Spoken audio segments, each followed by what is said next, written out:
Hello, are you out there? I'm Mark with Homebrew Fever Dreams, and we're going to get crunchy. That's right. We've got the largest, most detailed class homebrew I've ever seen. This is coming from skywantsanacc. Skywantsanacc. There's no. It's not snack. It's skywantsanacc. Like Sky wants a snack. Okay, you get it. Selemite class. Hello, peoples. I don't use Reddit too much, but I saw someone drop their super dope, sick homebrew class, and I thought it'd be neat to contribute my own. Boom, here we are. This is on the r/homebrew fever dreams. You're also welcome to contribute anything you want, viewers out there, that's homebrew RPG related, artwork, stories, spells, monsters. Put it on here, and I will try to get on to reviewing it. Now, skywantsanacc has been waiting for about 2 weeks. Reason is the Selemite class relates pretty closely to, not closely, it is a blood-based class where the power of the class is derived from their blood. Now, about 2 weeks ago, I did the Iron Blood class, which is very, very, very different. Iron Bloods are kind of like a Magneto-esque is kind of how I would describe them, with like sort of a living metal in their blood. Whereas this is like, no, it's just blood fuels the magic of the class. And it's a caster class, much more so. Very chunky. Wheel, woad, banes, and boons, essentially buffs and debuffs, are a big part of this.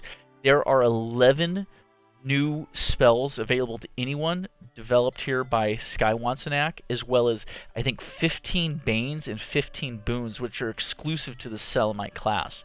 I've had to read through this whole thing like twice to understand it and really put it together. So this would essentially be expert level play for the D&D 5e system. If you're going to use this class, it's going to require you to track more stuff than normal, quite a bit more so, read through quite a bit more material than normal to understand and operate the class. I am not going to say by default that this is completely balanced. It's the kind of thing where I know you would have to do extensive role play. Nothing looks egregiously out of balance to me, but it's the kind of thing where it's always when you're playing that new video game or that new board game strategy stuff, and one player hacks it or breaks it by figuring out some special loop they can do repeatedly over and over that just, kind of makes everything else pale in comparison. I can't say that the Selemite class doesn't have something like that, but nothing is glaring. So I think that this is a class that, with the agreement of your DM, you could play through, and the caveat simply is that as you, the player and the DM, just go, listen, if something gets out of whack where it's being abused, we're going to find a way to take it down. But yeah, if you want to kind of take your D&D 5e to the next level, this is the way to do it. It is extremely interesting. It's massively high utility, and it's not, I honestly can say I don't think it's designed to be the most powerful class. I just think that it's meant to strike into a lot of things, and it has an extremely strong flavor of blood sacrifice. So I don't think that needs a trigger warning, but I'm saying it here. It's like, yeah, this is a pretty gritty one, where a lot of bloodletting. I'm going to say that, bloodletting, and themes of sacrifice, of essentially like blood for blood or blood for power. So be warned. Now, when you read through all of it, which we're going to do all of it, because I was thinking for a while, I'll just distill it down and give you the salient points, but I'm not in a rush. I'm not trying to make a 20-minute video to satisfy the algorithm. Genuinely so. In general, reviewing other people's homebrew isn't popular. There's not people out there going, yeah, I'm interested in, other people's homebrew classes. It's like, no, you can just go onto the D&D Beyond and see it. But if I'm reviewing it primarily for the sake of skywantsanacc, to get someone else's input, and for the really crunchy, the granola, hardcore people that want to get into the mechanics and think about this, that's who this is for. So we will take all the time it needs. However, I know my computer just doesn't handle files over an hour long in general, right? You can imagine trying to process them and edit and upload them. So I try not to hit things over an hour, but I thought for today, You can come and find this class if you want to read it yourself, which I'd highly encourage you to do. We're already 5 minutes into this video. Let's get to it though. But the class is here. Let me show you this real quick. If we click on this, we get to a Google Doc that you can open. Up at the top, you've got the basic description and all this. We're not going to get into the class on this video though, yet. Part 1 is actually going to be the homemade spell list. Now, the spells here in black are standard, right out of the player's handbook, or available commonly off of the D&D, Beyonds, all the stuff put together. It's the blue ones are the new ones, though. And you can simply click and get to a new Google Doc for the blue ones if you want to read them yourselves. Now, I've already got that opened up here on this tab. I think there's about 11 or 12 of them, but they're usable to not to any, but to many other player classes besides the Selemite. So we're going to review it for everyone. That's going to be today's video. And then we'll come back. I'm going to have to get to work here this morning, so I don't have the 2 hours to do it all. But I do understand it, and we'll get to the actual class features. And even the boons and the banes, which is another 30 things, may take its own video as well. So this may be a 3-parter, possibly a 2-parter. But I want to share these and highlight these spells in particular because these spells are they're deep descriptively. They evoke imagination like out of a hardcore fantasy spellcraft novel, right? So it's really descriptive, and I think they deserve their own video. So here we go. These are all alphabetical. Borrow Sight. And this one to me feels like it's right out of one of the old Conan novels. Okay?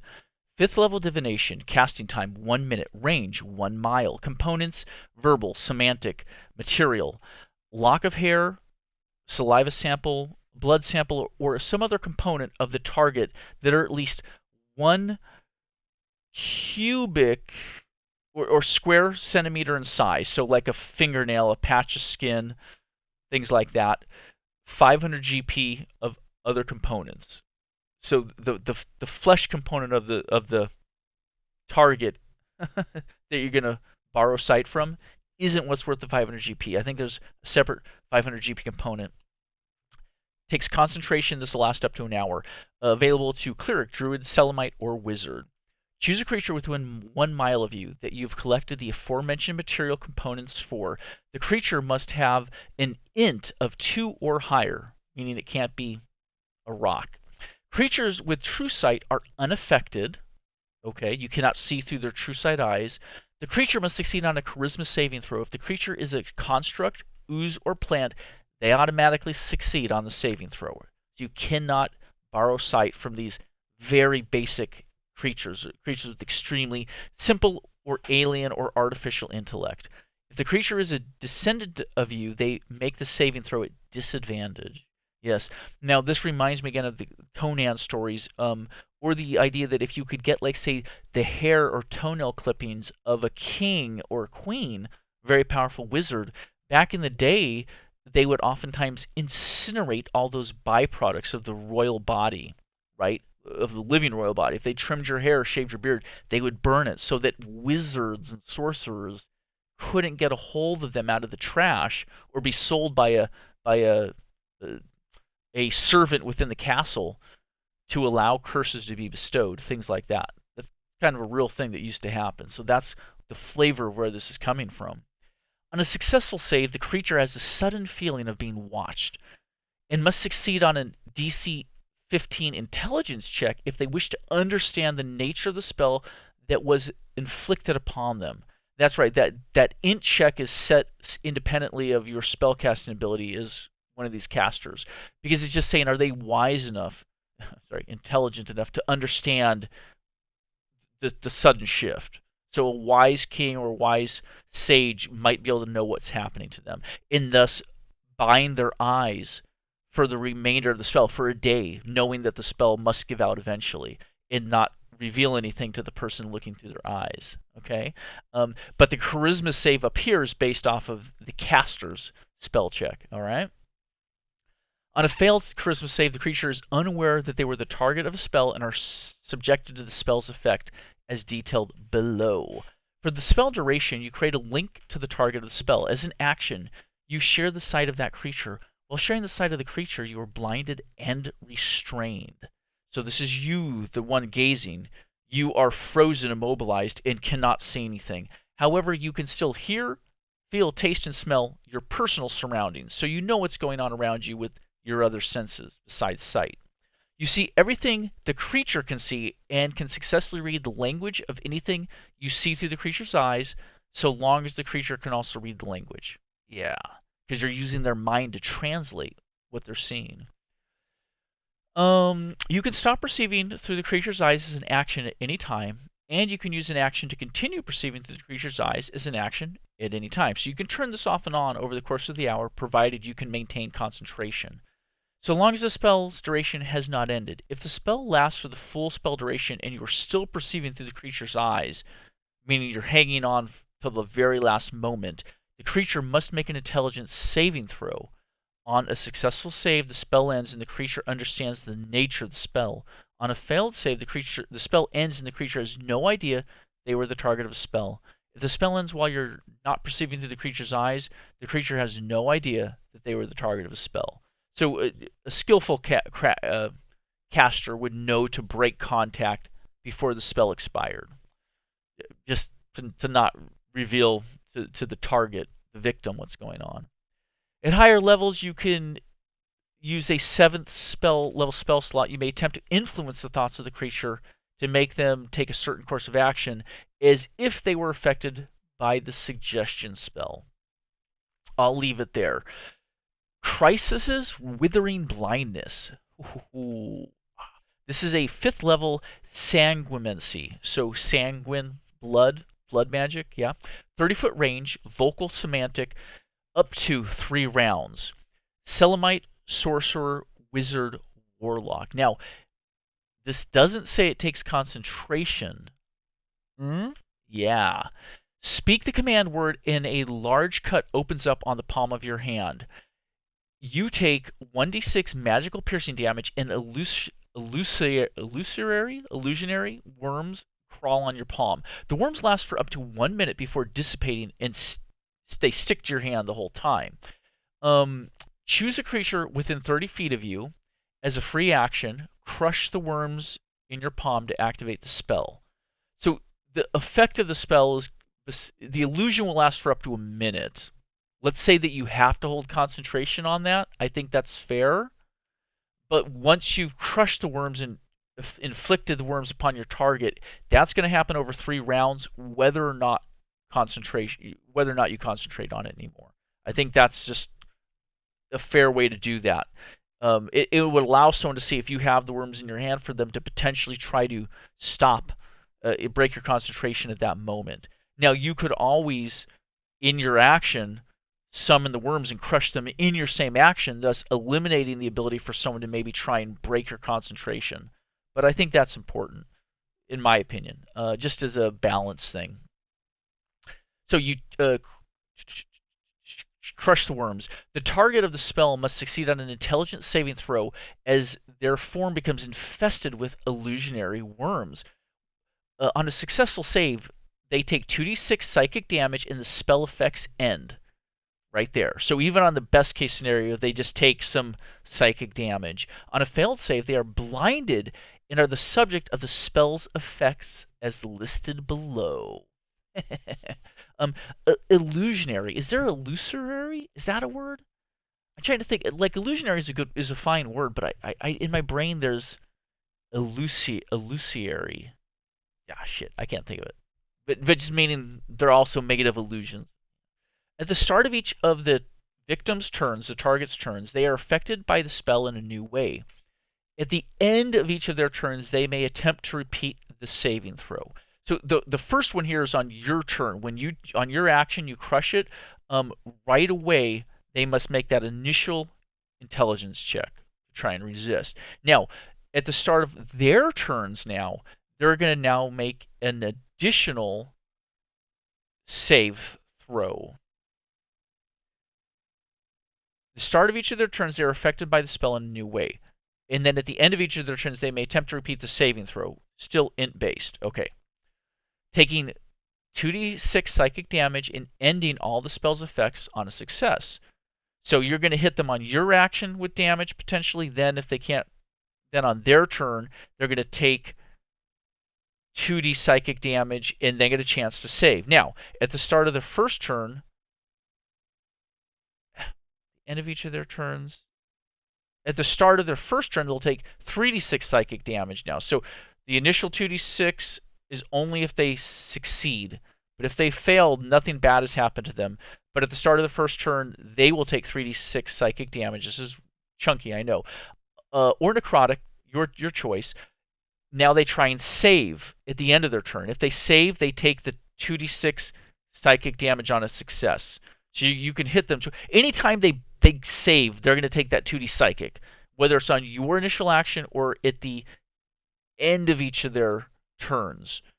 But at the start of their turn, they'll take the 3d6 on the first round. Start of the second round, they're going to take the 2d6, and then they'll get that chance to save again at the end of that turn. At the start of their third turn, they don't take any damage, but the worms devour their sight. Yeah, the worms actually eat their eyes, leaving them permanently blinded. And they don't have to worry about saving now. There's no final saving throw to take additional damage. At the end of each of their turns, they may attempt to repeat the saving throw.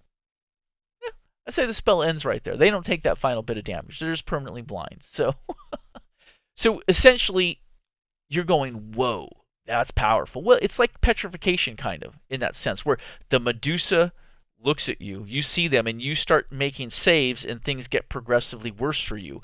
You need to save eventually, or bad stuff's going to happen. In this case, you're really permanently blinded. You're not turned to stone. So in that sense, it's not that bad. But yeah, ultimately, the course of this would be 3d6 psychic plus another 2d6 psychic plus permanent blindness. That would be the full effect. Otherwise, you have various combinations of 3d6 and then you save and take another 2d6, or 3d6 and the other 2d6, and then you might save at that point and take another 2d6. So that would probably be the maximum physical damage, would be a 3d6, a 2d6 from round 1 start, round 2 start, and then you save at the end of round 2, taking an additional 2d6. So 76 altogether psychic damage or necrotic if in not getting blinded. Or it's going to be 3d6, 2d6, and you're blinded with no other ill effect. That's kind of how I'm reading it, but it's cool, and it's like, whoa, okay. I got to keep an eye on the time here. I won't go through the higher level stuff. You read that on your own. Blood Infusion, 3rd level Sanguimancy. 1 bonus action, range 5 feet, vocal semantic, duration 1 minute, cleric, paladin, ranger, Selemite, warlock. Speak the command words, and a large slit opens on the palm of your hand. The blood travels up the weapon you wish to imbue, so a dagger, sword, whatever you're holding in your hand, and becomes infused with the weapon for 1 minute. All attacks made with that weapon deal an additional 1d10 damage. Radiant if you were good or neutral, necrotic if you're evil. This one does allow you to upcast for an additional 1d10, 1d10, 1d10. That may be overpowered. I didn't look up another spell that has a similar effect, but a full 1d10 damage on top of the damage that the weapon would normally do adds up quite a bit and lasts for a minute, so it would be like pretty much a whole combat. Yeah, you would be dealing some serious damage, but I would question whether that one's balanced. I don't know, really. Takes research. Divine Comprehension, 7th level Divination.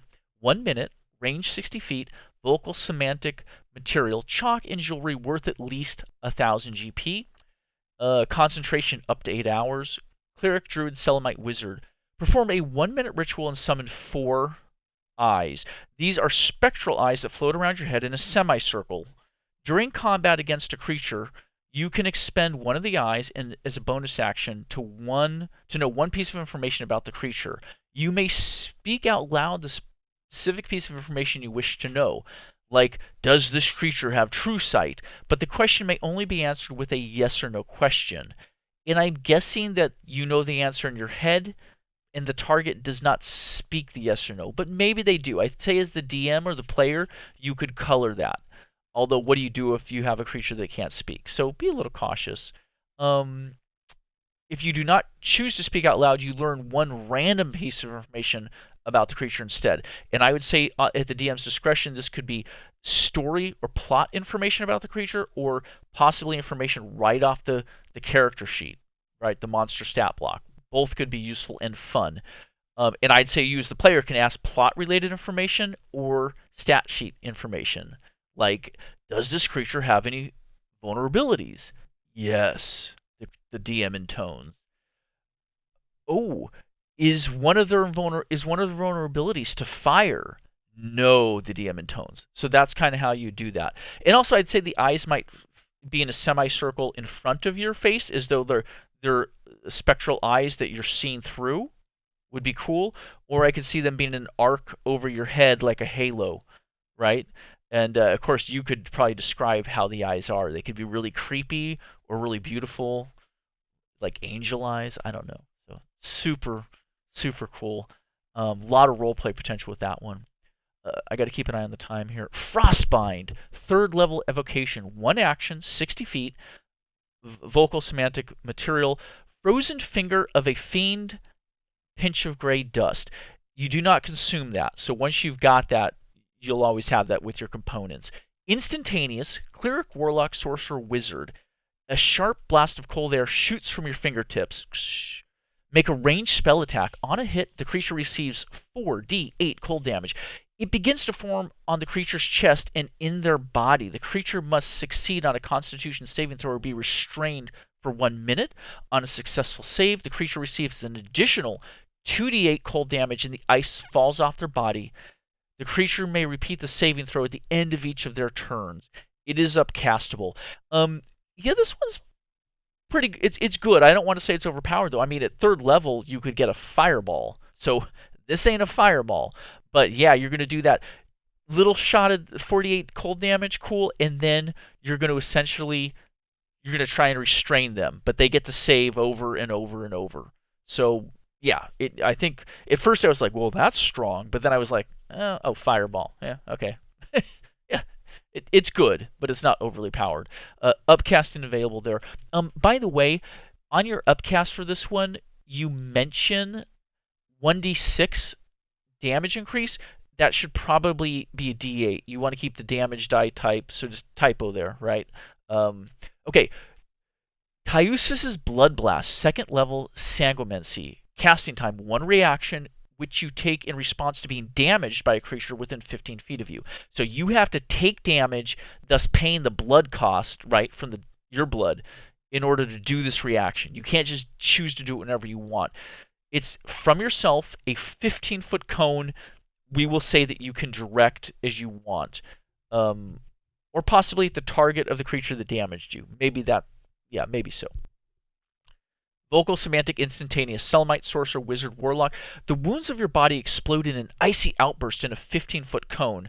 Each creature in that area must succeed a Constitution saving throw, taking 1d10 cold damage on a failed save, or half as much on a successful one.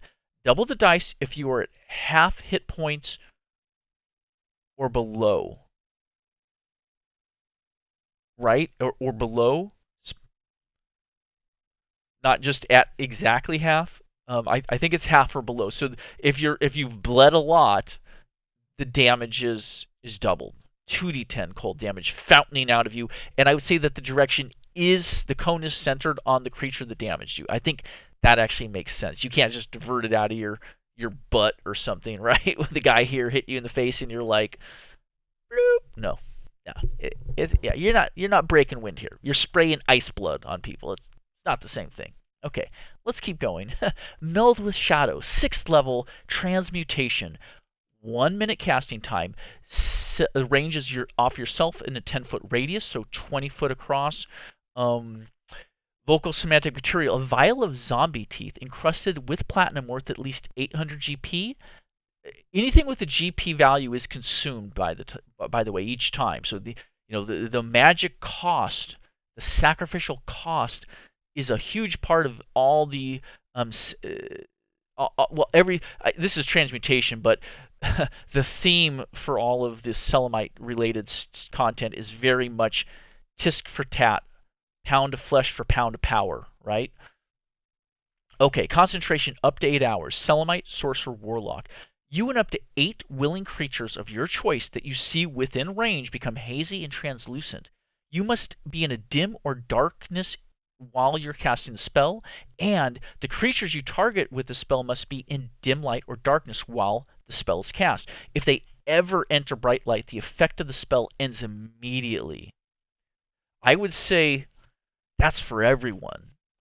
So apparently, you've got to stay together, and if any bright light hits any of them, it pops the whole bubble, is kind of how I'm reading this. I could be wrong, but maybe a little interpretation there. Maybe in the moment it could be played out. Because I think maybe you guys could spread out from each other during the duration, but it's possible the DM will rule it that, like, no, while the guy's concentrating, the caster guy or gal, you've got to stay together. Yeah, potentially. Um, While under the effect of the spell, you have resistance to all damage except for force, psychic, and radiant damage. While in dim light or darkness, you are considered invisible to all creatures without dark vision, humans, right? And can take the hide action as a bonus action. And you make all dexterity stealth checks at advantage while under the effects of this spell.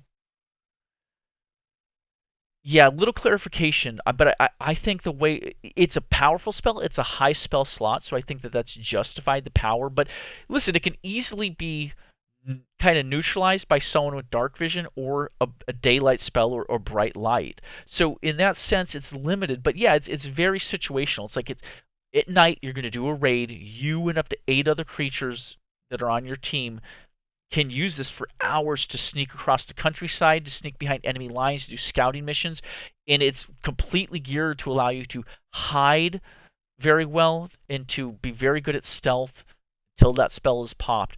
I find it interesting, though, you have resistance to all damage except for force, psychic, and radiant, but yeah, the reality is being detected does not ruin the spell. Only bright light or breaking the concentration of the caster will stop that spell in less than the 8-hour time allotted. So if you get in a fight, yeah, people could have a really tough time handling your group. But for that reason, I don't think you can break apart. I think it would be too powerful if you broke it apart. I think you've got to stay together.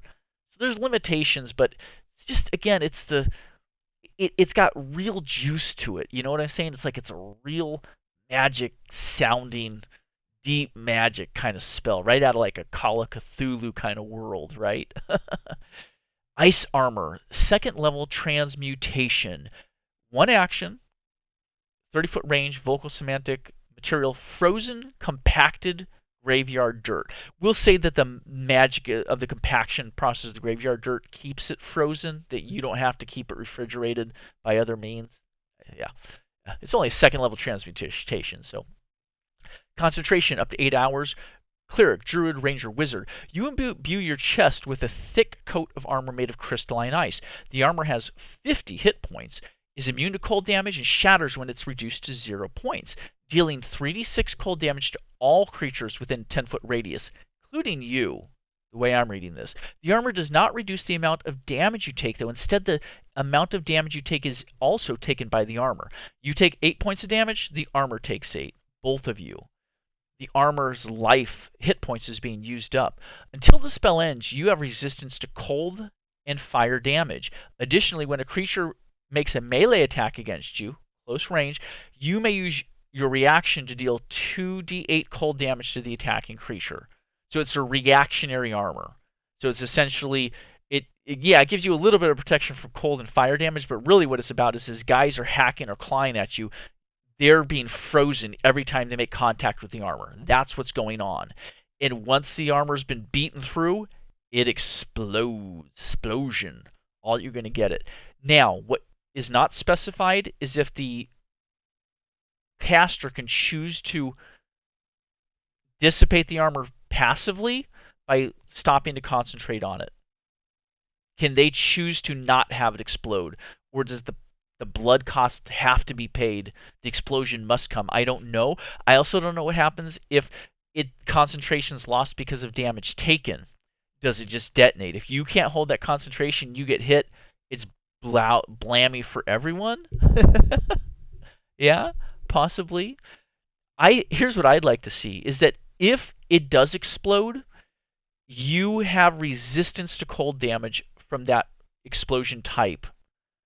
Whether or not your concentration is broken or you end it, it explodes no matter what. But you do benefit from that cold resistance. So if you cast this on yourself, you're going to get your butt kicked at least a little bit, right? It goes with the theme of everything else. So I think that's how it should work. But you do benefit from the cold damage resistance, so you'll only take half of that 3d6 explosive damage. Yeah, that's how I think it should be worded, personally. Upcast and available. Summon Blood Elemental. I'm not going to get so into this one. Well,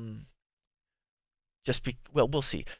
5th level Conjuration, 1 action, 90-foot range, vocal semantic material, a wilting rose, and a ritualistic blade worth at least 500 GP, concentration up to 1 hour, cleric, Selemite, sorcerer, warlock. You call forth and animate the blood of a once dead body. Choose a corpse of a creature that is of medium or large size.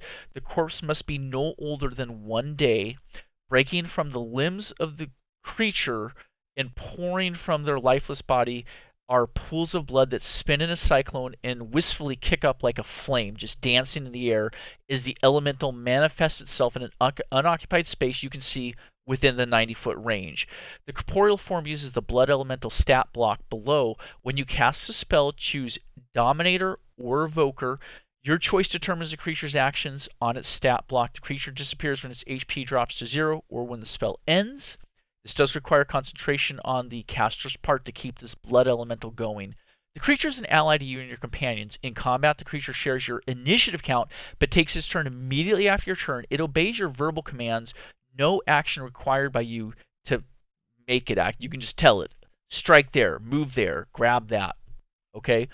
But just for the verbal portion of your turn. If you don't issue any orders, it takes the dodge action. It uses its moves to avoid danger. You can upcast. This is the blood elemental stat block. And its abilities here essentially are related to whether you do it as Evoker or Dominator. I'm not going to read the stat block. I'm going to leave it to you to do. Again, there's a lot of material I'm covering, but if you're interested, and I think a lot of you who've gotten this far with me, these are top-notch, cool-ass spells. I think people are going to want to know more about this. But we're closing in here. Invoke Auditory Illusion. Illusion cantrip. Casting time 1 action. 60-foot range. Semantic. Instantaneous. Selemite, sorcerer, warlock, wizard. You manifest a minor auditory illusion to spread chaos and paranoia amongst your foes. You can create essentially general auditory illusions. The one that's very interesting here, you target one creature. That creature must succeed on a Constitution saving throw or be deafened for 1 minute. So for a cantrip, yeah, it's pretty cool. And certainly if you're trying to sneak by someone, it's situational, but good roleplay potential with the whole spell, with all the illusions you could create. If a creature wishes to discern that these illusions aren't real, they must succeed on an intelligence check equal to spell save DC. Yeah, that's right. A creature might be going, this can't be happening. I must be going crazy. And the DM or the player may role play that out and attempt to make a save throw there. Here we go. Here's another cantrip. Blood Spit Sanguinancy cantrip. Action 1. Range 30 feet. Semantic. Instantaneous.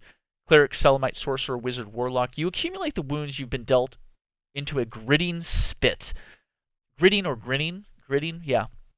You make a ranged spell attack. Patooey. You spit it up to 30 feet. On a hit, the target takes 1d8 necrotic damage or 1d10 necrotic damage, and the target must succeed on a Constitution saving throw or be blinded until the start of their next turn if you are below half your maximum hit points. So yeah, when that comes up, when you're below half, the damage is upcast because you've sacrificed more of your blood in the process of being injured. Okay? So, yeah, 1d8 or a 1d10 plus the chance to become blinded. So it's not bad for a cantrip at all. Maybe OP. I don't know. This would take roleplay, but I think it's strong, but probably not overly done. Then we have Sacrifice, first level Sanguinancy. 1 bonus action, ranges yourself, vocal semantic material, a blood-soaked rose petal, and a ritual blade. These would be reusable reagents, not consumed. Concentration up to 1 minute. Cleric, Selemite, Sorcerer, Warlock. You perform a sacrificial rite on your body, so like yay, right? Cut your palm. Instantaneously bloodying yourself. Bloodying yourself, hit points rounded down. What that means is that's half your hit point rounded down. That's what bloodying. I think they're taking that from like Pathfinder. This idea of bloodied means if you're ever below half, but this is saying no, you serious wound. So this is like, or across your chest, right? Serious wound. You're dealing half your hit points. No, I don't. Now it must be hit points remaining, I think. So it's possible when you're down to just you're down to like 8 hit points, you do this, you're only going to take 4 points of damage, but you're nearly dead anyway. So let's keep going. For the duration of the spell, you gain 5 armor points, armor class, and +2 on saving throws against spells. The hit point loss from the spell are not restored from the concentration ending. So I could see this as like when you're down to like the 8 hit points and you sacrifice 4 that you have left. It's powerful, but you're almost dead anyway. So one good hit's going to get you, but you're essentially saying, no, I'm going to dodge. You can't get me with anything, right? So the +2 to saving throws is only against spells. So some other non-spell effect could still get you, like falling in a bonfire could be enough to finish you off. Tears of Nightrend, 4th level Sanguimancy. Casting time, 1 action, range 120 feet. A 30-foot radius, 60-foot high cylinder centered on a point within range. So 60 wide, 60 high cylinder. Vocal, semantic material. Chunk of petrified elk heart, blessed by a cleric. Yes, nice. Chef's kiss. Concentration up to 1 minute. Druid, Selemite, Sorcerer, Warlock, Wizard. Calling down the weeping crimson tears of the moon. A great rift opens from above, and blood begins to rain down upon the target radius. All creatures within range must succeed at a charisma saving throw or take 7d6 psychic damage and have disadvantage on all charisma saving throws for the next minute. If a creature is reduced to 0 hit points by the spell, one other creature of the caster's choice that the caster can see either heals an amount equal to one of the target's hit dice, so like say they're a 1d10 hit dice creature, or is dealt 1d8 necrotic damage. I would say target hit dice either way, personally. So if they're a D10 creature, they you either say you heal, you get a hit dice 1d10 health, or you take hit dice 1d10 necrotic. In my opinion, that dice should be the same either way, but in general, you get the idea. This can stack up to a number of times equal to the caster's proficiency bonus and is replenished when the spell is recast. Meaning that if you killed 20 creatures, you can't just do this 20 times. You can only do it up to your proficiency bonus number of times. But you can do it as another person drops, another drops. You can just be reassigning, healing your allies or the people that you want to pick out, those that are worthy, and damaging those that are strong but unworthy and still alive. The rain hasn't killed them, but you're like, here's a little more. Here's a little more. And it would work really good against a BBEG.